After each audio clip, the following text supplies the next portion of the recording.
ಸಿದ್ದರಾಮಯ್ಯ ವಿರುದ್ಧ ಪ್ರಾಸಿಕ್ಯೂಷನ್ಗೆ ಅನುಮತಿ ನೀಡಿರುವ ಕುರಿತು ಎಕ್ಸ್ಟ್ರಾ ಅದರ ಬಗ್ಗೆ ನಾನು ಕಮೆಂಟ್ ಮಾಡುವುದಿಲ್ಲ. ನಮ್ಮ ಪಕ್ಷ ಏನು ನಿರ್ಧಾರ ತೆಗೆದುಕೊಳ್ಳುತ್ತೆ ಅದಕ್ಕೆ ನಾನು ಬದ್ಧ ಎಂದು ಮಾಜಿ ಸಚಿವ ರಮೇಶ್ ಜಾರಕಿಹೊಳಿ ಹೇಳಿದರು. ಶನಿವಾರ ಸುದ್ದಿಗಾರರೊಂದಿಗೆ ಮಾತನಾಡಿದರು.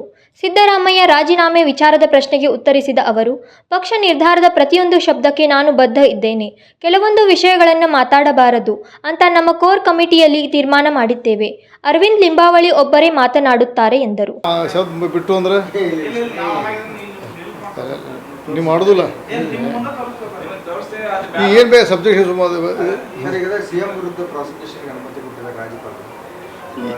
ಈಗ ನಾನು ಕೆಲವೊಂದು ಮಾಧ್ಯಮದಾಗ ಹೇಳಿದ್ದೀನಿ. ಅದೇ ಶಬ್ದವನ್ನು ಕಂಟಿನ್ಯೂ ಮಾಡಿ ಸನ್ಮಾನ್ಯ ಸಿದ್ದರಾಮಯ್ಯ ಅವರು ಭಾಳ ದೊಡ್ಡ ನಿವೃತ್ತ ರಾಜಕಾರಣಿ, ನಿವೃತ್ತ ಚೀಫ್ ಮಿನಿಸ್ಟರು. ಅವರು ನೈತಿಕ ವಿಚಾರ ಮಾಡಿ ಸ್ವಂತ ಸ್ಟೆಪ್ ಇಡಬೇಕು. 2011ನೇ ಯಡಿಯೂರಪ್ಪ ಅವರು ನಡೆದಾಗ ಅವ್ರು ಏನು ಮಾತಾಡೋ ಶಬ್ದ ನೆನಪು ಮಾಡ್ಕೋಬೇಕು, ಅವ್ರು ನಿರ್ಣಯ ತೊಗೋಬೇಕಂತ ನನ್ನ ಮನವಿ ಇದೆ. ಯಾಕೆ ಅವ್ರಿಗೆ ನೋಡಿರಿ, ಅವ್ರು ತಿಳ್ಕೊಬೇಕು. ಅವರು ವಿರೋಧ ಪಕ್ಷದಾಗ ಏನು ಮಾಡಿದ್ದಾರೆ, ಈಗ ಮುಖ್ಯಮಂತ್ರಿ ಏನು ಮಾತಾಡೋ ಅವ್ರ ಮೇಲೆ ಬಿಡ್ತೀವಿ. ಅದಕ್ಕೆ ನಮ್ಮ ಪಕ್ಷ ಏನು ನಿರ್ಣಯ ತೊಗೊಂಡ್ರೆ ಅದಕ್ಕೆ ಪ್ರತಿಯೊಂದು ಶಬ್ದಕ್ಕೆ ನಾನು ಬಂದಿದ್ದೇನೆ. ಇಷ್ಟು ಈಗಾಗಲೇ ಅದು ಸೇಮ್ ನಿಮ್ಮ ರಿಪೀಟ್ ಮಾಡಿದ್ದೇನೆ. ಅದೆಲ್ಲ ಗೊತ್ತಲ್ಲ, ಈ ಸದ್ಯ ಹೇಳೋ ಪರಿಸ್ಥಿತಿ ಅಲ್ಲ. ನೋಡಿರಿ, ರಾಜಕಾರಣದಲ್ಲಿ ಭಾಳ ದೊಡ್ಡ ಅನಾಹುತ ಆಗ್ತದೆ. ಅಕಸ್ಮಾತ್ ಏನಾರು ಒಬ್ಬ CD ಶಿವಣ್ಣ ಅಂತ ಬಂದು ಮುಖ್ಯಮಂತ್ರಿ ಆಗಿಬಿಟ್ರೆ ರಾಜ್ಯದ ಅಂತ ಏನು ಮಾಡ್ತದೆ ಅದೋ ಗತಿಗೆ ಹೋಗ್ತದೆ. ಯಾಕೆ ಭಾಳ ಮಹಾನುಭಾವರು ಕಟ್ಟಿದಂಥ ನಮ್ಮ ಕರ್ನಾಟಕ ರಾಜ್ಯ.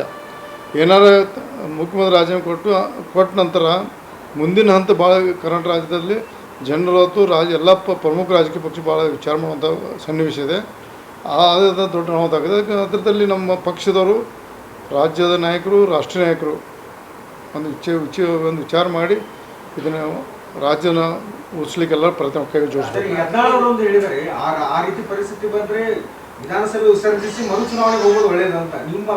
ನಾನು ಸಿದ್ದರಾಮಯ್ಯ ಮೊದಲೇ ಹೇಳಿದ್ದೀನಿ, ಸಿದ್ದರಾಮಯ್ಯವರು 13ರಿಂದ 18 ಸಿದ್ದರಾಮಯ್ಯ ಉಳಿದಿಲ್ಲ. ಅವ್ರ ಶಕ್ತಿ ಏನೈತೆ ನನಗೆ ಗೊತ್ತಿಲ್ಲ. ಯಾಕಂದ್ರೆ ಅವ್ರ ಪಕ್ಷ ಆಂತರಿಕ ಸಮಸ್ಯೆ ಅದು. ನಾನು ಭಾರತೀಯ ಜನತಾ ಪಕ್ಷ ಸದಸ್ಯ ಆದ ನಂತರ ಕಾಂಗ್ರೆಸ್ ಪಕ್ಷದ ಒಳಗೆ ನಡೆದು ನನಗೆ ಗೊತ್ತಿಲ್ಲ. ಆದರೆ ಒಂದು ಇವತ್ತು ರಾಜ್ಯದ ಮುಖ್ಯಮಂತ್ರಿ ಮನವಿ ಮಾಡ್ತೀನಿ, ಇದು ಪೂರ ಮುಗಿಸ್ಬೇಕಾರೆ ವಿಸರ್ಜನೆ ಮಾಡಿ ಹೊಸ ಎಲೆಕ್ಷನ್ ಮಾಡೋದು ಒಳ್ಳೆಯದು. ರಾಜ್ಯ ವಿಧಾನ ವಿಸರ್ಜನೆ ಮಾಡಿ ಹೊಸ ಎಲೆಕ್ಷನ್ ಹೋಗೋದು ಜನರ ಮುಂದೆ ಹೋಗೋದು ಒಳ್ಳೆಯದಂತ ಅಂದ್ರೆ ರಾಜ್ಯದ ಮುಖ್ಯಮಂತ್ರಿ ಮನವಿ ಮಾಡ್ಕೊತೀನಿ. ಅವರು ನೈತಿಕ ಹೊಣೆ ಹೊಟ್ಟು ರಾಜೀನಾಮೆ ಕೊಡೋದು ಒಳ್ಳೆಯದು.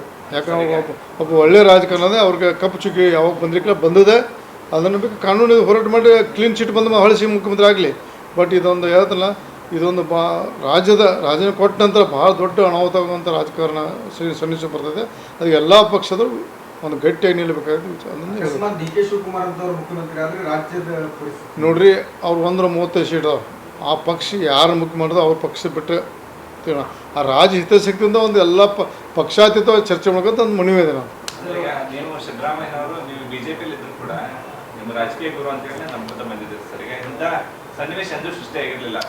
ನೋಡ್ರಿ, 13ರಿಂದ 18 ಸಿದ್ದರಾಮಯ್ಯ ಅವರ ವೈಯಕ್ತಿಕ ಎಂದೂ ಅವರು ಕಪ್ಪು ಚುಕ್ಕಿ ಬಂದಿದೆ. ಆದರೆ 2011ರಲ್ಲಿ ಯಡಿಯೂರಪ್ಪ ಪ್ರಕರಣದಲ್ಲಿ ಸಿದ್ದರಾಮಯ್ಯ ಮಾತಾಡಿದ ಪ್ರತಿಯೊಂದು ಶಬ್ದ ನೆನಪು ಮಾಡ್ಕೋಬೇಕು. ಈ ಸಂದರ್ಭ ಹೇಳಕ್ಕೆ ಇಚ್ಛೆ ಪಡ್ತೇನೆ. Thank you. Thank you. Siddaramaiah ಒಬ್ಬ ಮಾಸ್ ಲೀಡರ್ ಇದ್ದಾರೆ. ಯಡಿಯೂರಪ್ಪ ಸಂದರ್ಭದಲ್ಲಿ ಸಿದ್ದರಾಮಯ್ಯ ಏನು ಮಾತಾಡಿದರೂ ಪ್ರತಿಯೊಂದು ಶಬ್ದವನ್ನು ಸಿದ್ದರಾಮಯ್ಯ ನೆನಪು ಮಾಡಿಕೊಳ್ಳಬೇಕು. ಯಡಿಯೂರಪ್ಪ ಟೈಮ್ನಲ್ಲಿ ವಿರೋಧ ಪಕ್ಷದ ನಾಯಕರಾಗಿ ಏನು ಮಾತಾಡಿದ್ದರು? ಹೋರಾಟ ಮಾಡಿ ಮುಖ್ಯಮಂತ್ರಿ ಆದವರಿದ್ದಾರೆ. ಬೇರೆಯವರ ರೀತಿ ರಾಜಕೀಯ ದುರುದ್ದೇಶ ಇಟ್ಟುಕೊಂಡು ನಾನು ಮಾತಾಡುವುದಿಲ್ಲ ಎಂದರು.